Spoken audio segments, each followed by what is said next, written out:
assalamu alaikum, namaste and sat sri akal. My name is Farheen Khan and you're watching the Azeeza show.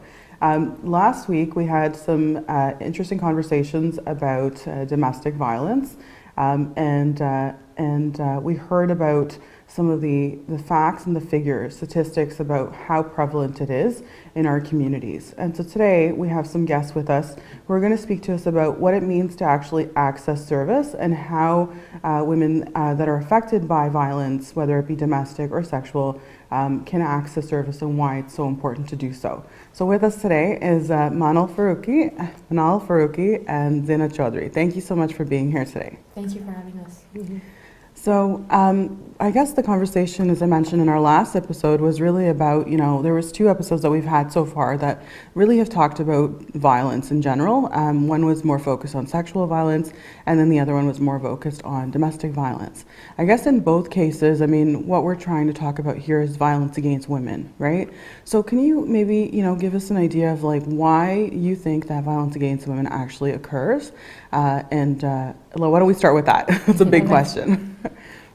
Manal, do you want to start for sure? So I think when we're talking about violence against women and what the causes are in particular, that's a multifaceted conversation because these are larger constructs such as, colonialism, which is, targeted much of the global south. You have things like patriarchy, which is prevalent in most societies. We have things like toxic masculinity, which is masculinity that is toxic towards the men themselves and the women around them. So there's so many larger concepts that really tie into what causes sexual violence, and in particular systems that are in place within society as well that allow those things to happen. Right. Mm-hmm. I would say when you just said the question, the first thing that went through my mind is it's so difficult to kind of narrow down and say what causes sexual violence or what causes domestic violence, because as Manal said, there are a number of reasons why it could happen and why it does happen, and sometimes it's really inexplicable. We can't explain why someone has gone and done something. It could be something they've learned in culture. It could be something that they've been seeing themselves at home, and the cycle of abuse where you grow up in that kind of home and then you kind of perpetrate it yourself afterwards. It could be colonialism, it could be patriarchy, it could be a combination of everything. So it's very difficult, I think, to pinpoint a cause or anything like that. But I also believe that, spending our time, spending our energy, spending our resources on figuring this out, it might be better used towards helping the people who are victims of this or survivors of this kind of violence, because you can never pinpoint why someone does what they do, but you can always figure out and determine how to help somebody. So can you maybe give us some examples of from your work or some of the experiences that you've seen over time, what kind of I think it's hard sometimes for us to pinpoint why it may happen, but ultimately it's about power over another person, right? It's about trying to dominate another person. So can you give some examples maybe of what some of the cases that you've perhaps seen or heard about?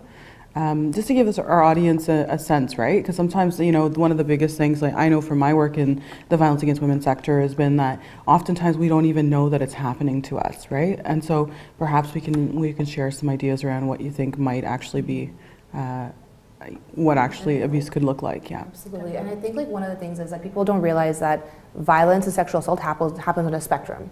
That it's not necessarily just one thing that equates sexual violence. And I think if we're talking about something that's very topical right now, it is the news about Azeeza and Ansari. So many people are responding that don't work in the sector or don't have an understanding about violence being a spectrum, especially sexual assault being a spectrum, don't understand that what happened in that situation was sexual assault. But when you're working in the sector and you're equipped with that sort of language, you understand that is something that is sexual assault. So I think widening the spectrum of what we see as sexual assault and violence is really important, but also recognizing that the language that people use in the sector is language that is not as accessible to everyone. So really having education be a very pivotal thing when it comes to schools, when it comes to universities, and going forward in community programming is incredibly important. So if there was a case I could think of, I would think of that one, just because right now it's a topic of conversation. Right. Okay, cool. I think I would, as you know, Farheen, I run Sakina Homes, which is a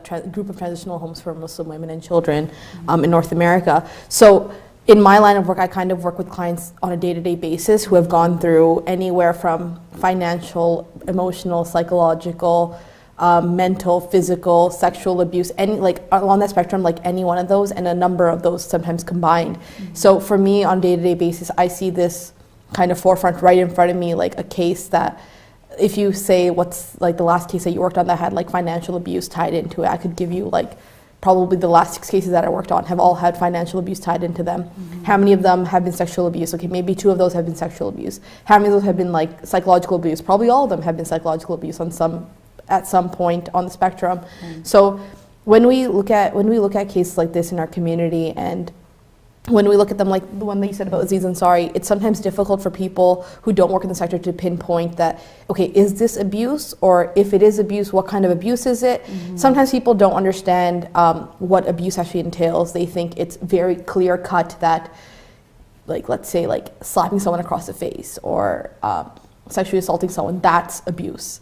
But they don't understand gaslighting. They don't understand those kind of things that, you know, kind of are swept under the rug because they're not so out there in the media. They're not very prevalently, they're not talked about as often. So we sometimes miss those things, but they're very important when we're looking at helping our community and people who are going through this, because this type of abuse, or these types that you can find on the spectrum, are kind of the ones that happen most commonly.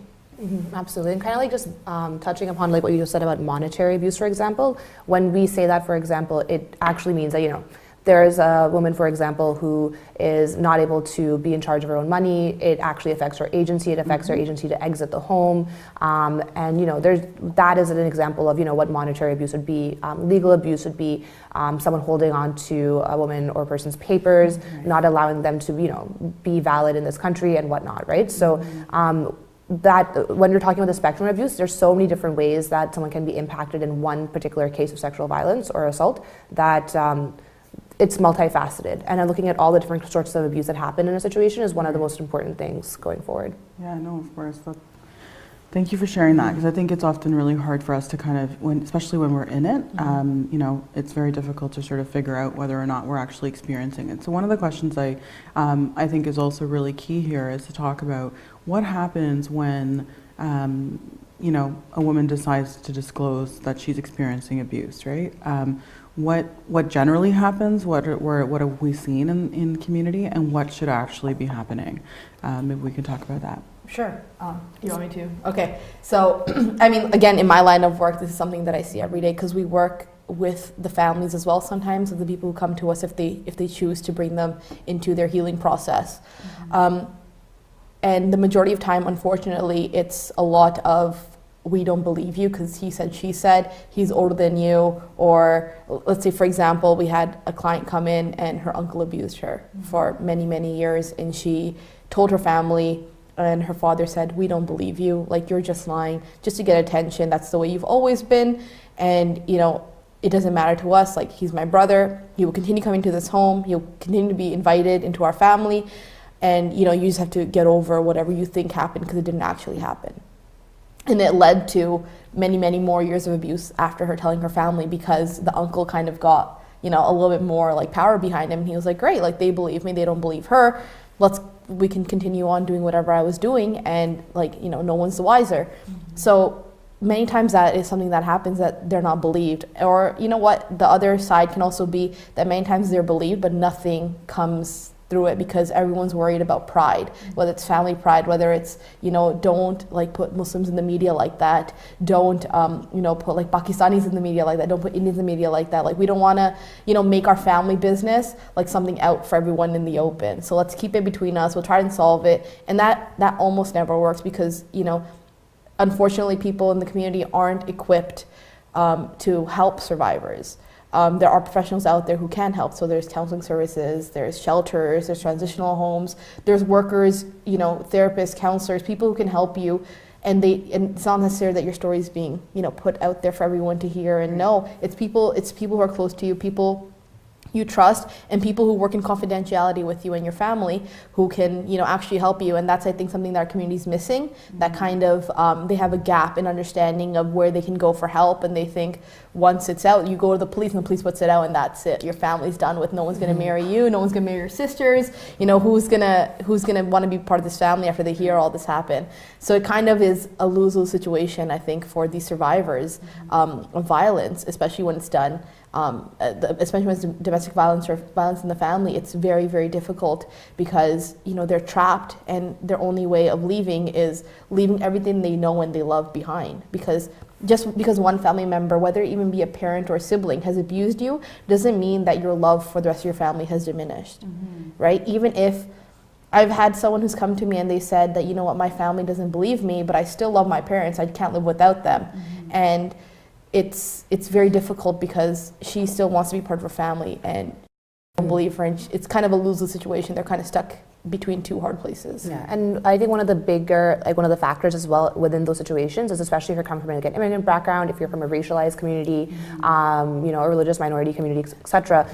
Your community units and familial units mean a lot more because that's often where you go for a lot of support, and that's where you go for so much. So when those communities kind of turn their back on you or silence you or ignore you, your options are quite limited. And in particular, kind of just like building up on what you were saying, even times when survivors do go to police services and whatnot, they are unfortunately at times not equipped to deal with those issues, be it like a language barrier, be it cultural misunderstandings, be it lack of understanding about what it might be like to be a racialized woman going through domestic violence or sexual assault in this country. So oftentimes, either way, there's a situation where they're trapped because the services that are available aren't accessible. Need to be much more accessible. For Absolutely. sure.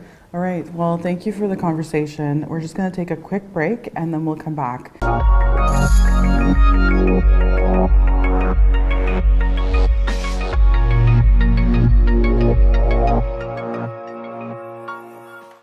Okay, welcome back, everyone. This is Farheen Khan, and you're watching the Azeeza show.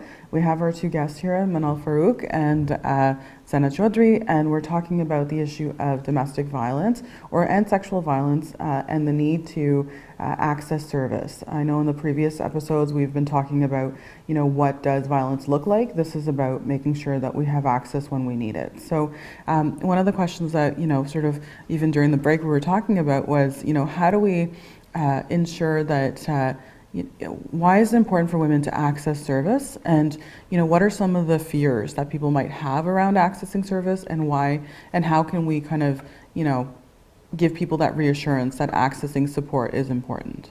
Absolutely. I think one of the pieces is that people are afraid that those services aren't necessarily confidential. There's always a fear that somehow the abuser or my family or my community will find out if I access them. Right. But in reality, those services are incredibly confidential. And for example, many service places often say, if we can't reach you by phone, is there an email? If we can't reach you by email, what's the best way we can reach you? Mm-hmm. There are multiple options in terms of maintaining your confidentiality. So I think that when it comes to accessing those services, 100% there are so many services available in the GTA for Muslim women in particular, for South Asian women in particular, for racialized women in particular. That and I do believe we'll be talking about that later as well. But there are services available. They are confidential, and it is 100% of the right of any woman to access those things. Absolutely. I mean, the reason why Sakina Homes was formed in the first place was because there's a lack of culturally and religiously sensitive programming out there and aid out there for people, for Muslim and women and children. So for us, we kind of base all of our, ideologies and our policies around that. And it's very important because, we were discussing this previously as well, that, the percentage, the risk of fatality goes up much higher when someone decides to leave, or someone confronts their abuser and decides to leave. And it's an average of, I believe, 7 times. I think that's still the average that holds, that someone will leave and return to their abuser before they leave for good, right, or before they're killed. So it's very difficult. We've had it happen at the transitional homes as well, that people have come, they've stayed, they've gone back, and they've come a second time. So it's a process, and I think something that I've seen at some other mainstream shelters is maybe an issue, which is that they say that, you know, once you come to us and you leave, there's a 4-month waiting period and you can't come back in that time. Depends also how they leave, right? Absolutely, like, if the abuser's the one to pick them up, then that's no longer there's a an safe issue. space, Absolutely, right? They can't come back there. Yeah, absolutely. But I think, you know what, it's very important for them to know of these services because, again, you know, confidentiality is key in these. So, you know, I think a lot of the fear hinges on the fact that people don't understand that you don't have to give your name. You don't even have to give your telephone number. You can give an email. You don't have to give an email. You can give, like, you know, any kind of way to contact you. If you don't want them to contact you, just say I'll contact you again if I need you. Right? There's a lot of ways to get help. It's out there. You just have to, you know, go out there and find. And obviously, you know, there's people in the community who can always steer you in the right direction as well. Can you tell me what, I'm just going to ask this, I mean, why is it, do you think, that women actually go back when they've decided to leave? What is it about, I have my own perspective on that, but what do you, as, you know, the experts here, tell us what you think is reason for that? Oftentimes, like we mentioned before, it's the fact that, especially if you're coming from like an immigrant background or like a racialized background, oftentimes within Canadian society, your community is all you have, or your family unit is all you have. Particularly when there's a situation of abuse, say monetary abuse, legal abuse, emotional abuse, sexual abuse. That's all you have, and for example, like accessing your documents, accessing family, being able to have that support is within that unit or within that family or community unit. So oftentimes there are no other options because, you know, as we've talked about, the shelter system does have certain flaws in it, particularly when it comes to, like, you know, racialized women and women of faith. You know, so small examples like certain shelters, there have been cases where they've not allowed Muslim women to pray. So, you know, oftentimes there's no other option, and that's why, you know, spaces like Nisa Homes and Sakina is so important because it gives space. But the reality is that there are so many cases that women don't know, and if they do know, they're afraid to go, access those services, and oftentimes they go back because that's all they know, right? And they need support, they need monetary support, they need financial housing, they need all those things. And as I'm sure we all know, like Toronto City Housing has a wait list for, like, I think 4 years right now. I think 8 right now. Yeah, 8 right now? Okay. 8 years, It used to be 19, I think, and then they finally... So there's so many different factors. So again, I think it comes back to the fact that services across all sectors need to be way more cognizant of the fact that, you know, the system doesn't serve women. The system does not serve women who've been through sexual abuse at this moment in time. But at this point, we're still encouraging people to reach out for support, right? Definitely. So to be clear on that, right? Because I mean, certainly not everything is perfect, but I think one of the things also, I mean, if I can say this, is that, you know, as women, we try our best to, like, overlook things, try to fix things, right? We never want to give up. There's always that sort of string of hope that, you know, oh, he still loves me and I still love him, and, you know, if we just remove the element of love, you know, abuse, then he's a perfect person and everything's great, and, you know, so there's that constant sort of want to go back, hoping that, right? And so there's that whole sort of, what do you call it, the honeymoon phase that kind of kicks in, right? Abuse, right? Where it's like there's the honeymoon period where everything's great, you're going out for dinners, there's flowers coming at home, you're going on trips, you know, everything's great with you, everything's with the kids. Then there is the frustration period where, you know, there's outbursts. And then there is the abuse period where it could be physical abuse, it could be psychological abuse, it could be emotional abuse, it could be sexual abuse. And then there is, you know, the leaving period. If you decide to leave, or, you know, if you're separated, and then it starts again. If you give another chance, you kind of connect that cycle to continue again and again. I actually posted something over Ramadan last year, where I was taking a walk around my neighborhood after I don't know how long, and I had headphones on. I was walking down like a few blocks away from my house, and I saw a woman sitting on the curb. So long story short, I asked her what was happening. Her husband had abused her. She needed a phone to call her mom and her brother to pick her up. She used my phone. I waited with her. We went to a Tim Hortons. I waited with her. They came. She was with her mom. Her brother came to me, thanked me, and then said, like, you know what, this is her 6th time leaving him in the past 4 years. So, you know, I said, like, you know, what does she say when she goes back to him? Like, he comes to the house, he cries, he says, I'm so sorry, like, I'm so stressed out at work, and you know what, like, everything was kind of just like touching my nerve that day, and it was like the last straw, and I'm so sorry, but I'm better. I'm gonna go to therapy, I'm gonna go to counseling, it's gonna be better. And it hardly ever is. Yeah, for sure. It hardly ever is. And I think that's one of the reasons why people go back, because they have that hope. Like you said, women are raised to be strong, women are raised to be the backbone of the family, and that's how they picture themselves. They always think about their kids first, if they have kids, you know. how are my kids going to survive without a father? How are they going to be raised? Are they going to be raised well? He's a good father, but he might not be a good husband, right? So there's always that discrepancy there, and that might be another reason why women sometimes tend to stay in abusive marriages or situations, or go back to them after they've left them in the first place. Yeah, and I think that's why, like, you know, one of the things is that when you're, you know, I think part of the other challenges is that we often internalize that perhaps it's our own fault, right? People around us might tell us that as well, like, oh, well, you're not doing, you know, you're not cleaning the house well enough, or you're not cooking well, or there's not enough salt and stuff like this. And one of the things that, you know, personally I've started to realize is that, you know, when we believe these things about ourselves, it's like, you know, today it's one thing, tomorrow it'll be another, right? It's not actually what it is that you're doing wrong. It's actually, you know, just an excuse that's being used, right? To be able to maintain that power over. I mean, I always say, you know, there's no excuse for abuse at all in any way, shape, or form. It doesn't matter what you're doing. Right. You can't ever abuse someone else. That's just the way it goes. You know, do whatever you want in your life, but as soon as it affects someone else negatively, you got to recheck what you're doing, because it's not acceptable no matter what. Yeah.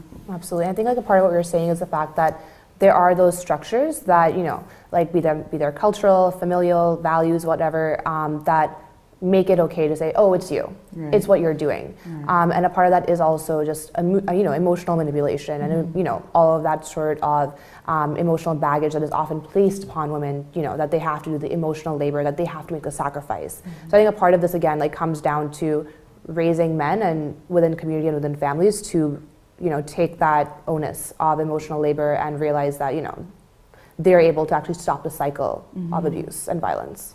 For sure. So can we talk a little bit about why accessing counseling is really important? I know, you know, we've heard it many times before. There's this whole sort of stigma around access to supports around mental health. Why is that important? It is, I think, important for everybody, actually. Even if you're not going through something at this moment, it's always good to have the number of a counselor or even like a helpline or a therapist on hand. I personally use a therapist. It's a great place for me to kind of dump all my feelings, because in this line of work it's very hard to get a good night's sleep. It's, you know, one story after another. I always say out of 365 days you have maybe 12 good days in the sector, like days where you're happy. So, you know, for me, I feel like it's important, but I feel like it's important for everybody to have that, because it's something that's confidential. You can say whatever you want, and, you know, that person's gonna be there to help you through it. They're never gonna tell you what to do. They're gonna be there to listen, to help you through it, to find other, like, access other resources that may help you in other ways. So I think it's so important to have that, and people kind of put a huge stigma around it and say, you know what, you only use a counselor, you only use a therapist if you have severe mental health issues. And if it ever gets out in your family that, oh, you're seeing a therapist or you're seeing a counselor or something like this, it's kind of like, whoa, hang on, like, what's wrong with you? Right? Like, would someone want to get married to you? Like, do you have a severe mental health issue? Like, what's going on? So I think that stigma around it has to be broken, and understand that counselors and therapists are great. You know, you don't have to have a mental health issue to go to them and talk to them. It could be for anything. For me, I started when I started in this line of work, because there's just so much, and obviously I'm bound by confidentiality with my clients, that there's only so much I could even share at home, right? Like, and it kind of just gets to be too much. You need to have that release somewhere. So for me, I think for everybody, they should definitely have a counselor or therapist, or use a helpline at least, because it really helps talking things through. Exactly, and I think a part of it is that they can actually connect you to resources that you know, would actually allow you, so like health services, further mental health services and whatnot, because end of the day, when, for example, it's a community issue or a family issue, when you go to your family or community to talk about it, oftentimes, you know, the same situation happens where they blame you, or they gaslight you, or you know, they aren't supportive, or they don't believe you. So by going to a therapist, you're going to someone who is outside of that circle that can actually inform you about what is happening. It can assist with your mental health, and again, like support you in multiple various ways as well. Okay, that's great. So I think we only have a few minutes left, and I want to thank you both for, you know, being on the show. Do you have any sort of last minute thoughts that you want to share? Well, do you want to start off with any? Yeah, I think one of the biggest things is believe survivors. When someone discloses something to you, be there to support them. You know, find services that'll assist them, because when someone's going through something like that, they need people around them to help. So I think the biggest thing is, you know, talk to the men in your family, talk to the men in your community, talk to the women in your community. I think at this moment in time, there's a really wonderful opening that we can have these conversations, because these are conversations that we've been needing to have for a long time. So believe survivors, and honestly just have conversations that are difficult, because it's time. I think I would just reiterate and echo what Manal said here, because honestly, being there for somebody, and even if you don't have a whole list of resources to give them, work with them through it. And you don't have to have every answer in order to be there for somebody. If someone comes to you, don't say, hey, hang on, I can't listen to you because I don't know, so here's a number. Listen to them, work through it with them. Okay, everyone knows that everyone has limitations. So, you know what, work with them to find resources, with them to help them, get better, and just be there for them and listen. I would say the exact same thing. Okay, great. Well, thank you so much for for being on the show. Thanks for having this conversation with me and with our viewers. Thank you everyone for watching today. As you've heard, we need to listen to our women. We need to believe them when they say that they're being abused. Sometimes we don't even know that we're going through it. It's important to remember and to think about what does it mean to actually be treated with love, respect, and dignity. And that's something that I think we can all reflect on this time around. So if you do feel that you're in a situation where you're going through a difficult time, definitely reach out to someone, whether it be a family member or a service. It's all confidential, and we're all here for you. Thank you.